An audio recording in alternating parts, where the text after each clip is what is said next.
तर जय आदिवासी पब्लिक, कसे काय सगळे? तर पब्लिक नाही का, आज आपल्याला जायचं होतं भात माळायला. मग निघालो. पब्लिक नाही का, मळ्यात जात होतं. तर इकडे आपल्या चेतन भाऊची डायरेक्ट गोष्ट उभीला पावडर मारायचं काम चालू होतं, ते पण पिस्टननी नाही का.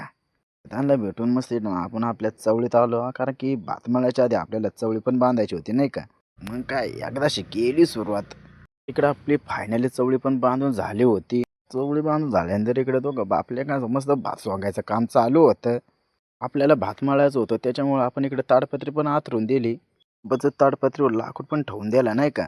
त्याच्यानंतर मस्त आपण भात सडकायला सुरुवात करून दिली. त्याच्यानंतर आपण मस्त भाताचे कडपे पण वाहून घेतले ताडपत्रीवर नाही का. इकडे आपण कडप वाहत होतो आणि इकडे आपल्या लहान्या भावाचं मस्त भात सोंगायचं काम चालू होतं. त्याचं भात सोंगायचं काम चालू होतं आणि इकडे आईचं आणि मोठ्या आईचं नाही का मस्त भात सडकायचं पण काम चालू होतं सोबतच. तिची संध्याकाळ झाल्यानंतर थोडासा भात राहिला तर सोंगायचा, त्याच्यामुळे पण मी पण पटापटा घेतला सोंगून. इकडे भातावर ताडपत्री पण झाकू दिली कारण की पाण्याचा काही भरोसा नाही केव्हा पण पडेल तो झाकल जुनी आहे. इकडे संध्याकाळ पण झाली होती. मग काय निघालो घरी.